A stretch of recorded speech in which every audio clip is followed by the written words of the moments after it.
আমাদের নবী সাল্লাল্লাহু আলাইহি সাল্লামকে আল্লাহ তাআলা এককভাবে পুরা বিশ্ব জগতের জন্য আল্লাহ তাআলা রহমত হিসাবে পৃথিবীতে প্রেরণ করেছেন। আল্লাহ তাআলার রুবুবিয়ত, আল্লাহ তাআলার ক্ষমতা যেখানে চলবে, রবের রুবুবিয়ত যেখানে চলবে, সেখানেই আমাদের নবী সাল্লাল্লাহু আলাইহি সাল্লামের রুবুবিয়ত সেখানেই চলবে। পুরা কুল কায়নাতের জন্য উনি রহমত। এবং উনার শ্রেষ্ঠত্ব বর্ণনা করতে গিয়ে অনেক আলোচনা। উনার শ্রেষ্ঠত্বের আরেকটা ধারা হইল গিয়া, আমরা জানি যে আদম আলাইহিস সালাতু ওয়াস সালাম থেকে নিয়ে শুরু করে ঈসা আলাইহিস সালাতু ওয়াস সালাম পর্যন্ত আমাদের নবী দুনিয়াতে আসার আগ পর্যন্ত একটা সিস্টেম ছিল। সিস্টেমটা কি? আল্লাহ তাআলা যখন কোনো নবীকে দুনিয়াতে প্রেরণ করতেন, কোনো জাতিকে কেন্দ্র করে তাদেরকে যখন তাদের নবীকে আল্লাহ তাআলা প্রেরণ করতেন কালিমা দাওয়াত দেওয়ার জন্য, তখন ওই নবী তার জাতিকে কালিমার দাওয়াত দিতেন, ইসলামের প্রতি আহ্বান করতেন। কিন্তু যখন তারা ইসলাম মানত না, যখন তারা ঈমান গ্রহণ করতো না, ওই নবীর কথা যারা তারা মানত না, অবাধ্যতা করতো, নাফরমানি করত, এবং এই নাফরমানি যখন চরম পর্যায়ে ধারণ করত এবং সীমা লঙ্ঘন করত, চরম পর্যায়ে যারা সীমা লঙ্ঘন করত, তখন আল্লাহ তাআলা ওই জাতিকে আল্লাহ তাআলা ধ্বংস করে দিতেন। এটা ছিল আমাদের নবীর আগে যত নবী ছিল, তাদের নবীর যে উম্মত ছিল, তাদের এই সিস্টেমটা ছিল যে নবী দুনিয়াতে আসছেন, তার জাতিকে ইমানের প্রতি আহ্বান করছেন, ইমানের দাওয়াত দিচ্ছেন, ইমান গ্রহণ করে নাই, দাওয়াত দিতে দিতে উনি ক্লান্ত হয়ে গেছেন। শেষ পর্যন্ত আল্লাহর কাছে দোয়া করছেন, আল্লাহ আমার জাতি কথা মানতেছে না, আপনি ধ্বংস করে দেন। আল্লাহ তাআলা ধ্বংস করে দিয়েছেন। হযরত নূহ আলাইহিস সালাতু ওয়াস সালাম, উনি 950 বছর উনার জাতিকে দাওয়াত দিচ্ছেন, একটা দুইটা দিন না, কিন্তু 950 বছর এক টানা কালিমার দাওয়াত দিছে ওনার জাতিকে। কিন্তু মাত্র কিছু সংখ্যক লোক, 70 কি 80 জন মানুষ, যেগুলো উল্লেখ করার মতো না, বলার মতো না, বেশি সংখ্যকই মানে নাই।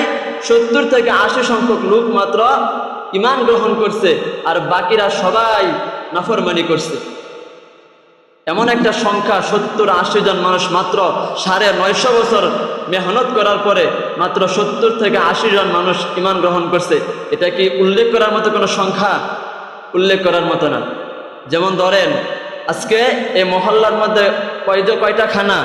60টা খানা, কিন্তু 60 জন মানুষ আমরা হিসাব করি, খানা ধরি। 60 জন মানুষের মধ্যে নামাজ পড়ে কয়জনে? 3 জন, 4 জন, 5 জন, 5 ওয়াক্ত নামাজ পড়ে ঠিক মতো। এই সংখ্যাটাকে উল্লেখ করার মতন? এর সংখ্যা কিন্তু উল্লেখ করার মতো না। 3 ভাগ করলে 1 ভাগ, ওই 1 ভাগরে আরো 3 ভাগ করে 1 ভাগ মানুষ মাত্র নামাজ পড়ে। 1 জন কি 2 জন? 1% না, পার্সেন্ট আরেক জিনিস। 1 জন, 2 জন, 3 জন, 4 জন, 5 জন, এই সংখ্যাটা মাত্র নামাজে উপস্থিত থাকে ঠিক মতো, আর বাকি সংখ্যক মানুষ নামাজের প্রতি বেখেয়াল। 60 জন মানুষের মধ্যে প্রায় 1 জন মানুষ, 1 জন 2 জন মানুষ পাওয়া খুব কঠিন হয়ে যাবে, যে সে সুদ খায় না, হারাম খায় না, এরকম মানুষ পাওয়া খুব কঠিন হয়ে যাবে। এরকম মানুষ খুঁজে পাওয়া যাবে না। 60 জন মানুষ, 60টা ঘরের মধ্যে কতজন নারী আছে? 1-2 জন মানুষ, 1 জন 2 জন নারী বাদে হয়তোবা বাকি সবাই বেপরদা ভাবে চলতেছে। যে সংখ্যাটা উল্লেখ করার মতো না, উল্লেখ করা যায় না এই সংখ্যা। বেশি সংখ্যক মানুষ নাফরমানি করতেছে, এবং আমাদের নাফরমানি, আমাদের অবাধ্যতা বলতে গেলে চরম পর্যায়ে চলে যাইতেছে, যেটা সীমা লঙ্ঘনের একদম শেষ প্রান্তে চলে গিয়েছে।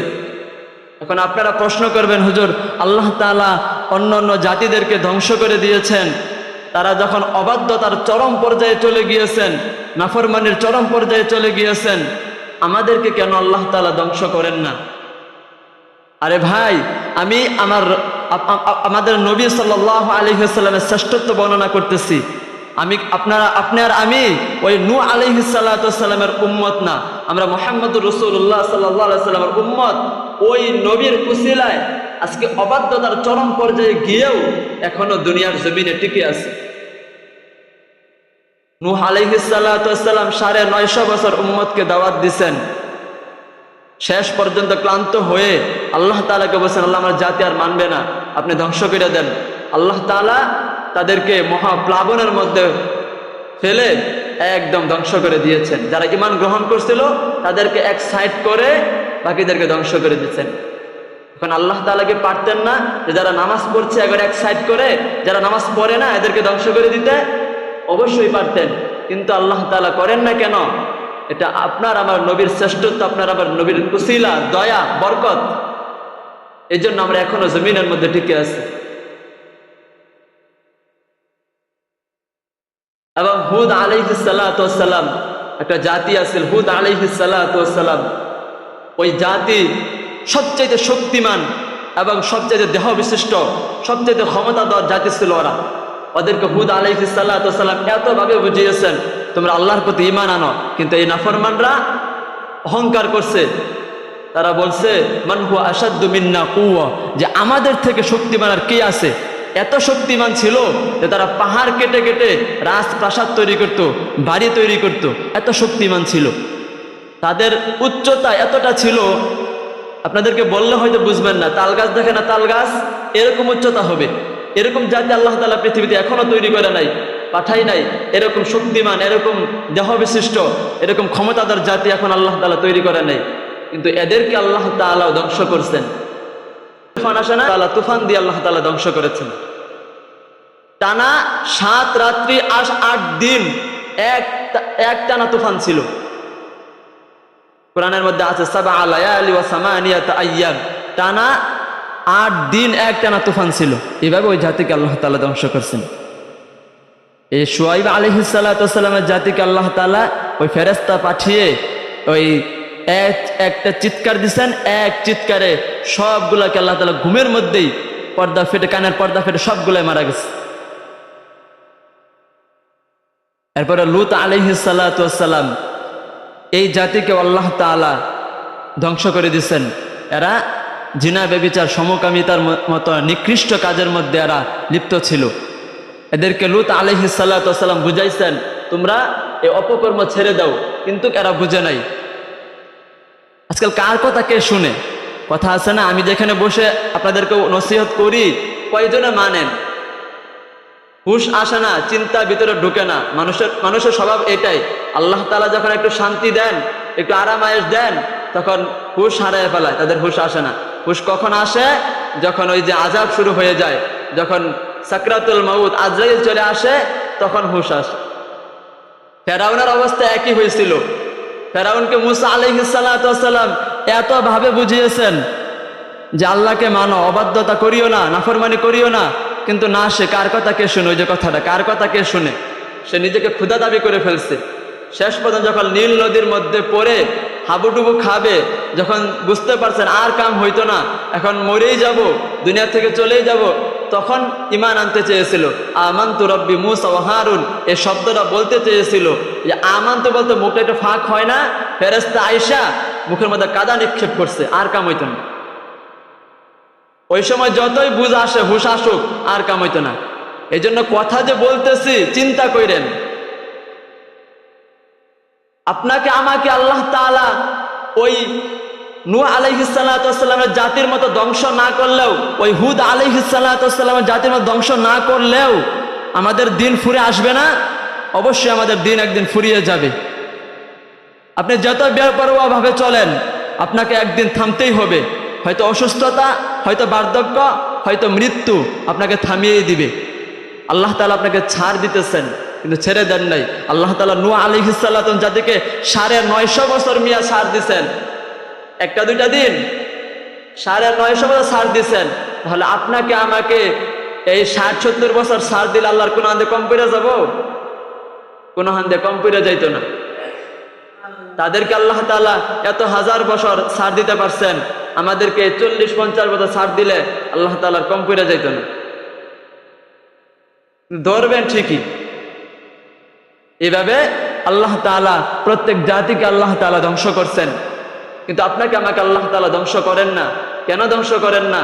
আমরা নূহ আলাইহিস সালাতু ওয়াস সালামের উম্মত না, আমরা শ্রেষ্ঠ নবী আল্লাহ তাআলার কলিজার টুকরা হাবিব সাল্লাল্লাহু আলাইহি ওয়াসাল্লামের উম্মত। আমরা উনার উসিলায়, উনার বরকতে এখনো আমরা দুনিয়ার মধ্যে এত নাফরমানি, এত অবাধ্যতার পরেও আমরা এখনো টিকে আছি। কি পরিমাণ নাফরমানি দুনিয়ার বুকে চলতেছে, অশ্লীলতা, বেহায়াপনা, হালাল হারামের কোনো পার্থক্য নাই, মানুষ নামাজ রোজার কোনো পার্থক্য নাই। এই যে বিশ্বকাপ ফুটবল খেলা চলতেছে, কি পরিমাণ খেলাকে কেন্দ্র করে কি পরিমাণ আনন্দ উল্লাস, কি পরিমাণ অশ্লীলতা মানুষ করতেছে। আলেমরা কত ভাবে বুঝাইতেছেন, কত ভাবে, কত উদাহরণ দিয়ে বলতেছেন, কিন্তু কার কথা কে শুনে? ওই যে কথাটা, কার কথা কে শুনে? আর যুক্তি দাঁড় করায় যে খেলার মধ্যে ধর্মকে টেনে নিয়ে আসবে না। এই কথা যারা বলবে যে খেলার মধ্যে ধর্ম টেনে নিয়ে আসবে না, ওর ইমানই থাকবে না। ইসলাম কিন্তু কোনো বিষয়ের মধ্যে সীমাবদ্ধ না। ইসলাম মসজিদ মাদ্রাসার মধ্যে সীমাবদ্ধ না, নামাজ রোজার মধ্যে সীমাবদ্ধ না। ইসলাম প্রত্যেকটা জায়গায় প্রয়োগের উপযুক্ত, প্রত্যেক সময়ে, প্রত্যেক যুগে, প্রত্যেক স্থানে এই ইসলাম প্রয়োগের উপযুক্ত। এই কথা যারা বলবে যে ইসলামকে সব জায়গায় টেনে নিয়ে আসবেন না, আর ইমানই থাকবে না।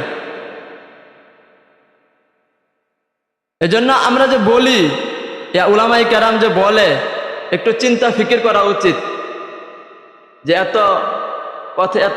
কথা কেন তারা বলে। আমাদের মধ্যে চিন্তা ফিকির নাই। এজন্য আল্লাহ তাআলা আমাদের নবী সাল্লাল্লাহু আলাইহি সাল্লামকে, সেই নবীর উসিলায় আমরা এখনো এই অবাধ্যতার পরেও, নাফরমানির পরেও দুনিয়াতে টিকে আছি। কিন্তু এই না যে আমাদেরকে আল্লাহ তাআলার কাছে যেতে হবে না, একদিন সবাইকে যেতে হবে। ওই কবর আপনার আমার জন্য অপেক্ষা করতেছে। কবর আমাদেরকে একদিন যেতেই হবে, কবরের জগৎ পাড়ি দিতেই হবে। যারা 950 বছর দুনিয়াতে ছিল, যারা 1000 বছর ছিল, ফেরাউন ছিল, তারা কবরের জিন্দেগি কাটাইতেছে না? তারা কিভাবে কাটাইতেছে? আমাদেরকে তো কাটাইতে হবে। কিয়ামতের দিন যে মারা যাবে তাকেও কবরের মধ্যে প্রায় 50,000 বছর, 1000 বছর কবরের জিন্দেগি কাটাইতে হবে। তাহলে যতই বেপরোয়া ভাবে চলি, যতই উদাসীন ভাবে চলি, আমাকে আল্লাহ তাআলাকে ধরা দিতেই হবে।